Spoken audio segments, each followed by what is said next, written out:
अस्सलाम वालेकुम, welcome to my YouTube channel Arshia voice.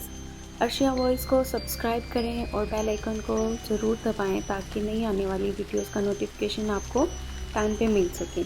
मेरी वीडियोस को लाइक करें, शेयर करें और कमेंट्स करके ज़रूर बताएं कि आपको कैसी लगी हैं वीडियोस। तो चलिए आज की वीडियो में हम सुनते हैं अपनी सिलसिलेवार कहानी नज़रे बद की एपिसोड 4। कौन हो तुम? इससे पहले से कहीं ज़्यादा वहशत महसूस हुई थी, जिस पर एक ज़बरदस्त कहका इस घर की चारदीवारी में गूंजा था। मगर इसे महसूस हो रहा था जैसे वो अकेली नहीं हंस रही, घर का ज़र्रा ज़र्रा इसके संग हंस रहा था। इसकी समात के पर्दे फटने लगे थे। बताया तो था, हमारा नाम आयका है, इसने तंजिया कहा था। क्या चाहती हो तुम? इसने मुश्किल इसकी आंखों में झांका तो जहाँ इंतहाई जुल्मत का आलम था। सारी इसने पूरी ढिठाई के साथ अपने लबों को बिल्कुल करीब लाकर सरगोशी वाले लहजे में कहा था, जिस पर एक बीवी का पूरा बदन तिलमिला उठा। इसकी आंखों में डर और वहशत अपनी जगह बनाने की बजाय एक जुनून उभर आया था। इसने अपनी मुट्ठियां भींची और एक तमांचा इसके दाएं रुखसार पर पेवस्त किया। तमांचे की गूंज इस कदर तेज थी कि पूरे घर में खामोशी छा गई। हवा की सरगोशियां भी पल भरते हुए साख्त हो गई। आयका की आंखों में जैसे लावा जोश मारने लगा था। सफ़ेद मोती की तरह चमकती आंखें एकदम किसी अंधे कुएं की तरह हो गई थी। इसने किसी शेरनी की तरह पलट कर मुकद्दस की तरफ देखा तो जबकि इसकी निगाहें अभी तक आयका को घूर रही थीं, डर और वहशत कहीं खो चुका था। एक अहंकार इसके पूरे वजूद पर हावी था। तुम्हारी हिम्मत कैसे हुई कि हम पर हाथ उठाओ? वो जबड़े भींचते हुए गोया हुई थी। अगर मेरे जारिफ की तरफ तुमने आंख उठा कर भी देखा तो अच्छा नहीं होगा, इसने पलटकर इसी लहजे में जवाब दिया था, जिस पर इसने इस्तेहज़ाइया अंदाज में कहका लगाया और मुकद्दस की तरफ पुष्ट करके दोनों बाजू हिला दिए। एक रोशनी इन हाथों के दरमियान से फूटी और सामने जीने के बिल्कुल ऊपर एक मुबीन से अक्स नमूदार हुए। मुकद्दस की निगाहें इन अक्स को पहचानने की कोशिश करने लगी तो जैसे सख्ती में आ गई। आंखें जब तक इन्हें देखती रहीं। वो जारिफ का अक्स था जो अपने बेड पर बेसुध लेटा था। बेगम सुल्ताना इसके बालों पर हाथ फेरते हुए इसकी बलाएं उतारते हुए नजर आ रही थी। ये मेरी आंखों का ही कमाल है, वह जहरीली काट को लबों पर बखेरे पलटी थी। मतलब इसे अपनी आंखों पर यकीन ही नहीं आ रहा था। आयका इसकी सोच से भी ज़्यादा खतरनाक थी। मतलब अभी तक नहीं समझी बेवकूफ़ औरत। एक हवा के झोंके ने इसकी दूसरी आंख को आवेज़ा कर दिया। वही गुम्मत एक बार फिर मुकद्दस पर आवेज़ा हो गई। आंखें एक जगह पर ही ठहर सी गई। वो बेजान सी मूरत दिखाई दे रही थी, जिसकी निगाहों से देखने की ताकत छीनी जा चुकी थी। सांसों ने भी पल भर के लिए चलने से इनकार कर दिया। आयका की दूसरी आंख अपने अंदर वहशत की ऐसी गहराई सींचे हुए थी कि जो गलती से इसमें गिर जाए वापस निकलना मुहाल हो। रात की ऐसी घटा छाई कि आहवे ज़री भी अपने तमाम तर ताकतें वहाँ रोशनी की एक किरण बखेरने के लिए सर्फ कर डाले, मगर जुल्मत ख़त्म ना हो। बादलों की गर्ज में एकदम इजाफा हो गया, मगर कड़कती बिजली ने पूरे घर में मध्यम नीली रोशनी को बिखेरा तो इसने अपने आप को किसी पुराने खंडर में महसूस किया। ऐसा खंडर जो सदियों से वीरान हो, जहाँ की ज़मीन भी पानी की बूंद बूंद को तरसती हुई हो और हवाएं अपने अंदर खामोशी के गहरे राज समेटे हुए हों। तो तुम इंसान नहीं हो सकती, नहीं हो सकती तुम इंसान। एक हवा का झोंका चला तो इसके कदम लड़खड़ाए। वहशत के समंदर से इसने हाथ पांव मारते हुए बाहर निकलने की कोशिश की, मगर जुल्मत के ख़त्म होने का नाम ही नहीं ले रही। एक शैतानी कहका फिजा में गूंजा था, ना मैं इंसान हूँ और ना रूह। दोनों के दरमियान एक ऐसी कड़ी जिसे सदियों से अपने महबूब की तलाश थी और आज सदियों बाद मेरा महबूब मुझे मिल चला। आवाज़ में ऐसी कड़क थी कि ज़र्रा ज़र्रा कांप उठा। मुकद्दस की पेशानी भी पसीने से शराबूर हो चुकी थी। पहली बार आंखें रोशनी के बजाय जुल्मत की गहराई की वजह से चली आई थी। महबूब? कौन सा महबूब? वो तसब्जुब का शिकार दिखाई दे रही थी। ہاں محبوب، ہماری محبت، ہمارے ساجد کی روح جو اس وقت تمہارے ظارف کے جسم میں ہے، وہ دراصل ہمارے ساجد ہیں۔ ہوا کے سنگ اس کی جھاڑنے کے مانند خمدار زلفیں لہراتی جا رہی تھیں۔ آنکھیں یکٹک مقدس کے چہرے پر ایسی گھات لگائے ہوئے تھیں جیسے ابھی نوچ کر کھا جائیں گی۔ جھوٹ، جھوٹ ہے یہ، سراسر جھوٹ۔ وہ صرف اور صرف میرے ظارف ہیں، سمجھی تم؟ تمہارا شیطانی ساگر نہیں، وہ میرے ظارف ہیں۔ اس نے مٹھیاں بھیجتے ہوئے کہا تھا۔ مقدس، اس کی آنکھیں انگار برسا رہی تھیں۔ اپنا دائیں ہاتھ آگے بڑھایا تو ہوا کے ایک زبردست جھونکا چلا جس نے مقدس کے وجود کو ہوا میں لا کھڑا کیا، جیسے کوئی بے جان کاغذ ہو۔ خوف سے اس کی آنکھیں پھیل چکی تھیں، سماعت میں ہوائیں شائیں شائیں کر رہی تھیں، قدم اپنے نیچے زمین کی جستجو میں تھے اور سانسیں تو جیسے ہر لمحہ قیامت ڈھا رہی تھیں۔ ظارف صرف ہمارے ہیں، وہ جبڑے بھیجتے ہوئے چلائی تھی۔ یہ تمہاری خوش فہمی ہے، میں تم جیسی عورت کو کبھی ظارف تک نہیں پہنچنے دوں گی، کبھی نہیں۔ مقدس کے الفاظ اس کے لیے ناقابل برداشت تھے۔ ہاتھ کا اشارہ اس نے بائیں جانب کی دیوار کی طرف کیا تو اس کا جسم ہوا میں لہراتا ہوا دیوار کے ساتھ جا ٹکرایا۔ پیشانی پر زبردست ضرب لگی تھی، خون کی ایک لکیر بہتی چلی گئی۔ تم مجھے چاہے جتنی بھی تکلیف پہنچا دو، مگر یاد رکھنا آئکا، جس وقت ظارف کے سامنے میں نے تمہاری حقیقت عیاں کر دی تو تم سے نفرت کریں گے، صرف نفرت۔ وہ ہکلاتے ہوئے کہے جا رہی تھی۔ آنکھوں کے آگے اندھیرا چھانے لگا تھا جس پر آئکا کے اشتعال کی انتہا نہیں رہی۔ آنکھیں مسلسل قہر برساتی جا رہی تھیں۔ حدت کا یہ عالم تھا کہ ذرے بھی مشتعل ہو کر انگاروں کی صورت اختیار کر گئے۔ ہر شے آگ میں جھلستی ہوئی دکھائی دے رہی تھی۔ اس نے اپنی مٹھیاں بھینچی تو مقدس کا بدن خود بخود اس کی طرف کھینچا چلا گیا۔ مقدس نے اپنا گلا اس کے چنگل سے آزاد کروانے کی ہر ممکن کوشش کی، مگر ناکام رہی۔ حقیقت بتانے کے لیے تم زندہ ہوگی تو کچھ کہو گی۔ آئکا کی نگاہیں مقدس کے جسم سے جینے کی ہر تمنا جذب کرتے جا رہی تھیں۔ نادیدہ لہریں مقدس کے جسم سے نکلتی اور اس کی آنکھوں میں جذب ہو کر رہ جاتی۔ تم میرا کچھ نہیں کر سکتی، تم میرا کچھ نہیں بگاڑ سکتی۔ ناگہت سے اب اس پر وحشی کے دورے پڑ رہے تھے، مگر وہ زبردستی اس کا مقابلہ کیے جا رہی تھی۔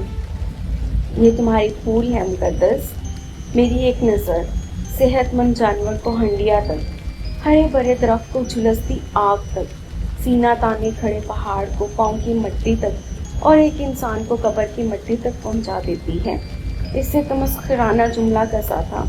لہریں مسلسل نکلتی جا رہی تھیں اور وہ فرش پر ڈھہ چکی تھی، اٹھنے کی بھی سخت باقی نہ بچی۔ اس نے بامشکل اپنی نگاہیں اوپر اٹھائیں۔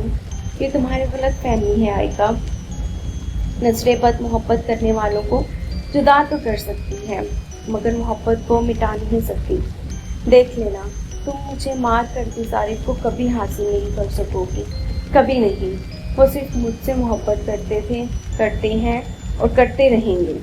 سانسوں نے اکھڑنا شروع کر دیا تھا، خون سے ہاتھ رنگے جا چکے تھے۔ مقدس، یہ اس کا آخری جملہ تھا۔ چھت کا فانوس جو جانے کتنی صدیوں پرانا تھا اس پر آ گرا۔ ایک درد بھری چیخ اٹھی اور دنیا سے ایک محبت کی کہانی بنا اپنے انجام کو پہنچے دم توڑ گئی تھی۔ ہواؤں میں یکدم سکوت چھا گیا۔ آئکا کی نگاہیں مسلسل ان پتھروں کو ڈھیر کو گھورے جا رہی تھی۔ دھیمی قدموں کے ساتھ وہ آگے بڑھی اور مسکرائی۔ اب کیا ہوا تمہیں؟ کہا تھا نا، میری نظر بد ایک انسان کو قبر کی مٹی تک پہنچا دیتی ہے۔ دیکھو، تم بھی وہاں پہنچ گئی۔ اب کیسے بچاؤ گی اپنے ظارف کو؟ اوہ، ہمارے ظارف کو کیسے چھینو گی مجھ سے؟ گردن جھٹکتے ہوئے وہ یکدم پلٹی۔ ہواؤں کا ایک غول متحرک ہوا اور وہ فانوس جو مقدس کے جسم پر گرا تھا دھیرے دھیرے غائب ہوتا چلا گیا۔ کھنڈر دوبارہ کسی اعلیٰ قسم کے گھر کی شکل اختیار کر گیا۔ اس کا اجڑا بدن بھی تازہ بخش ہوتا چلا گیا۔ सीने के बिल्कुल करीब पहुंचकर वो यकदम पलटी तो वहाँ फानूस नाम की कोई शय थी ही नहीं। मुकद्दस का मुर्दा जिस्म भी गायब हो चुका था। लबों पर एक मुस्कुराहट उभरी और फिर वो सीने पर चढ़ने लगी। इधर कमरे में इंतहा की खामोशी थी। हर शय पर सकूत का आलम था, जैसे हर शय पर सुकून नींद का मजा ले रही हो। इस बेजा जिस्म भी बेजानो दुनिया माफिया से बेखबर बेसुध बेड पर लेटा था। लहाफ सीने तक था। खिड़की के पर्दे हवा के संग लहरा रहे थे। दिन का उजाला कमरे में तांग झांग कर रहा था। तभी वहां कदमों की आहट सुनाई दी। कोई धीरे धीरे उसके कमरे की तरफ बढ़ रहा था। एक अपनायत का अंदाज समेटे हुए वो वजूद इसके कमरे में दाखिल हुआ और पल भर के लिए मुस्कुराकर सोए हुए जारिफ को देखने लगा। चमकते सफ़ेद लिबास में मलबूस ये वजूद अपने अंदर इंतहा की कशिश समेटे हुए था। ऐसा मालूम हो रहा था जैसे इसका वजूद किसी नूर से बना हो। वो धीमे कदम उठाते हुए बेड की जानिब बढ़ी तो कदमों की आहट भी बंद हो गई, जैसे इसका इरादा जारिफ की नींद को खराब करने का हरगिज़ न था। वो जारिफ की बाईं जानिब आ बैठी थी। इसका लहराता आंचल जमीन बोस था। इसके आंचल को बोसा देते हुए जैसे वो ज़मीन भी मुनव्वर हो चुकी थी। नूर धीरे धीरे पूरे फर्श में सरायत कर गया। कमरे की हर शय चमकती दिखाई दी। इसने अपना हाथ जारिफ के बालों में फेरा था। जारिफ उठिए, जारिफ देखिए मैं आ गई। आपके पास आपकी मुकद्दस आपके पास है। इसका अंदाज इंतहाई शीरी था। वो गर्दन को मामूली सा कम दिए इसके ऊपर आधी झुकी हुई थी। उठिए जारिफ। वो अपना हाथ इसके बालों में फेरे हुए मुसलसल कह रही थी। जारिफ के जिस्म में ज़रा से जंबिश हुई, जैसे वो इस आवाज़ को सुन चुका था। वो मुस्कुराई और बेड से खड़े होते हुए दाएं जानिब खड़ी हो गई। मुकद्दस, वो चिल्लाया, अपना हाथ आगे बढ़ाया, जैसे वो इसे कहीं जाने से रोक रहा हो, मगर ऐसा न कर सका। कमरे में छाया नूर यकदम गायब हो गया। आवाज़ इतनी ज़ोरदार थी कि सब घर वाले वहाँ आ पहुँचे। क्या हुआ जारिफ? ताहिर आगे बढ़ा। बेगम सुल्ताना भी इसके बाएं जानिब आ बैठी और अपने बेटे का चेहरा अपने गोश में ले लिया। क्या हुआ जारिफ, तुम ठीक तो हो ना? उन्होंने फिक्रमंदी वाले लहजे में पूछा। अम्मी, वो मुकद्दस, वो मुझे छोड़कर जा रही है, रोक लें उसे। अम्मी, उसको रोक लें। आंखों में हिजर का फाजिया था। दिल में वीरानी अपना डेरा जमाए हुए थे। दर्द अपने जोबन पर था। सबकी आंखें अश्कबार दिखाई दी। नहीं जारिफ, मैं कहीं नहीं जा रही। देखिए, आपके सामने तो खड़ी हूँ मैं। आपकी मुकद्दस आपके सामने है। लेकिन वहाँ मौजूद कोई शख्स भी इसकी आवाज़ सुन न सका। प्लीज़ रोक लें इसे। अम्मी, वो मुझे अकेला छोड़कर नहीं जा सकती। रोक लें उसे। वो बच्चों की तरह बिलक बिलक कर रो रहा था। मुकद्दस का कलेजा भी मुँह को आ गया, मगर किसी ने इसकी तरफ देखा भी ना। सब जारिफ को तसल्लियाँ दे रहे थे। वो शशोपंच का शिकार हैरत से एक एक को तक रही थी। सबको पुकार रही थी कि मैं यही हूँ, मैं जारिफ के पास हूँ। चेहरे की तमान्नत हैरत में बदल गई। जारिफ की तरफ देखा तो उसे बेअब माही की तरह तड़पता हुआ पाया। वो इसके बिल्कुल सामने आ बैठी। जारिफ, मेरी तरफ देखिए, मैं आपके बिल्कुल सामने बैठी हूँ। आपको छोड़कर कहीं नहीं गई। देखिए तो सही मेरी तरफ, मैं आपकी मुकद्दस। वो इसका ध्यान अपनी तरफ करने की कोशिश कर रही थी, मगर इसकी आंखें तो बस अश्क बरसाती जा रही थी। नहीं मेरे बेटे, हौसला रखो। बेगम सुल्ताना ने इसे हौसला दिया था। अब्दुल कादिर ने आगे बढ़कर इसके सर पर हाथ रखा तो वो जज्बात मज़ीद मचल उठे थे। अबू, मुकद्दस को कहीं ना वापस आ जाए। वो आपकी बात तो कभी नहीं टालती थी।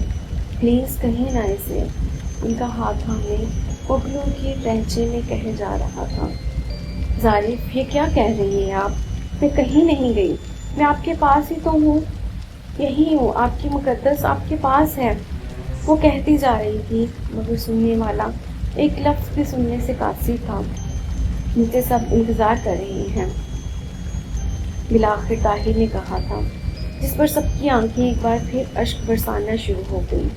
ज़ारिफ ने बेगम सुल्ताना की तरफ देखा तो उन्होंने भी हाँ में सर हिला दिया। दर्द मज़ीद बढ़ गया। सबके कदम धीरे धीरे दरवाजे की तरफ बढ़ने लगे। सब तुम्हारा इंतज़ार कर रही हैं। अक्सा भी ये कहकर बाहर की तरफ चल दी। वो दोबारा कमरे में अकेला था। आंखों में फ़कत आंसू थे। इसने अपने दाएं जानिब देखा जहाँ मुकद्दस खड़ी थी। इसकी नज़रें वहाँ ठहर सी गई।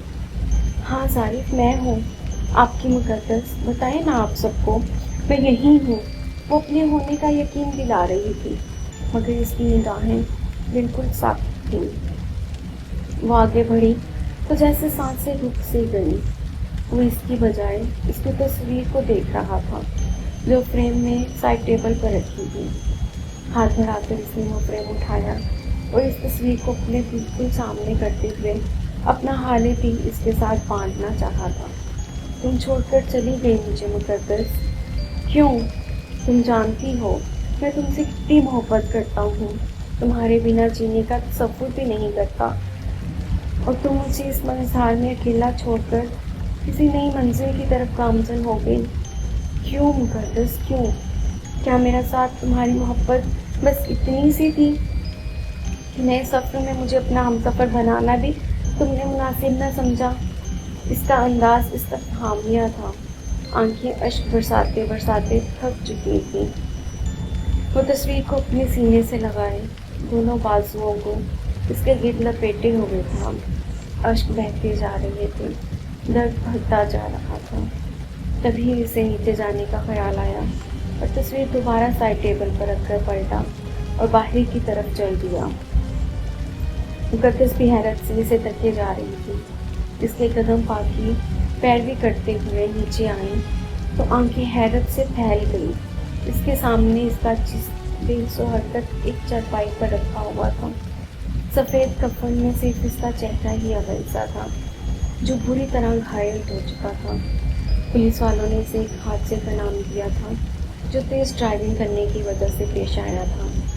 हैरत का दूसरा झटका तब लगा जब इसने अपने ही जिस्म के पास आयका को देखा, जो अब ज़ारिफ की तरफ बढ़ रही थी। सारा मंजर आंखों के सामने लहराया, इसकी मक्कारी, इसकी नजरें बद, सब कुछ। हौसला रखिए ज़ारिफ, शायद किस्मत को यही मंजूर था। आप दोनों का साथ बस यहीं तक लिखा था, वो हमदर्दाना लहजे में कह रही थी। नहीं ज़ारिफ, हमारा साथ आगे भी लिखा था, मगर इसने इस आयका ने हमारे साथ को इतना मुख्तसर बना दिया। मुझे आपसे जुदा करने वाली कोई और नहीं, ये आयका ही है। इसने हमें जुदा किया है। इससे पूछिए इसने ऐसा क्यों किया। वो चिल्लाते हुए आयका की हकीकत बयां करने की कोशिश कर रही थी, मगर सुनने वाला होता तो इसकी बात का यकीन करता। कोई इसके लफ्ज़ों को सुन ही नहीं पा रहा था। हवा की सरगोशियाँ भी सुनाई देती हैं, सुई के गिरने की आवाज़ होती है, मगर वो तो जैसे इतनी भी हैसियत नहीं रखती थी। आप अपने आप को तन्हा मत समझिएगा, हम हमेशा आपके साथ हैं। इसने अपना हाथ ज़ारिफ के शाने पर रखा तो मुकद्दस की रूह का बर्दाश्त न हुआ।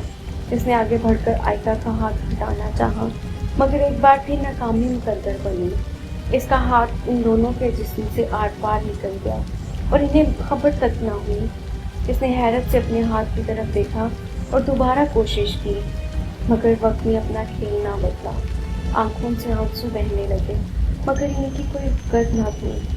कुछ देर बाद इसका जनाजा उठा दिया गया, मगर इसकी रूह तो जैसे इस दुनिया में कैद होकर रह गई। ज़ारिफ के पीछे चलते हुए वो इसे अपने होने का यकीन दिलाने की कोशिश कर रही थी, मगर इसकी आंखें तो मादा की परस्तिश करती थीं। रूहानी अशिया को कैसे देख सकती थीं, इन्हें कैसे महसूस कर सकती थीं। ज़ारिफ, मेरी बात सुने, मैं आपके पास हूँ, प्लीज़ मेरी बात सुने। वो मुसलसल चिल्ला रही थी, मगर वो अनजान बिना चलता जा रहा था। वो वजूद जो कभी दिन कहे इसके दिल की आरज़ुओं को समझ लिया करता था, आज लबों के मुतहर्रिक होने पर भी अल्फाज को स्मार्ट का हिस्सा बनाने से इनकार कर रहा था। प्लीज़ ज़ारिफ, एक बार पलट कर तो देखें। اس نے تھک ہار کر فلو کی لہجے میں اپنی کوشش کی تھی۔ اس بار جیسے دستک کی آواز سنائی دی تھی۔ اس کے قدم رکے اور وہ پلٹا۔ ہواؤں میں کچھ الگ سا محسوس ہوا، جانی پہچانی سی خوشبو اس کے دل میں اترنے لگی تھی۔ ایسا کیوں لگ رہا ہے مقدس، جیسے تم میرے آس پاس ہی ہو؟ اس نے زیر لب کہا تھا۔ آنسوؤں کو قدرے قرار آ چکا تھا۔ آپ بالکل صحیح سمجھ رہی ہیں ظریف، میں آپ کے سامنے ہوں۔ دیکھیے، خوشی کے سبب وہ مسکرانا بھی بھول چکی تھی۔ اپنے ہاتھوں کو اس کے رخسار کو چھوا تو نرم و ملائم لمس کے سبب اس کی آنکھیں پل بھر کے لیے بند ہو گئیں۔ محسوس کیجیے اس احساس کو ظریف، محسوس کیجیے۔ موتی رخسار پر چمک رہی تھی اور وہ اپنی محبت کا یقین دلانے کی کوشش کر رہی تھی۔ ظریف، چلو۔ طاہر نے شانے پر ہاتھ رکھے تو وہ ایک بار پھر انجان بنتا ہوا چل دیا۔ اس کے لیے تو جیسے زمین و آسمان کے تمام دروازے بند کر دیے گئے۔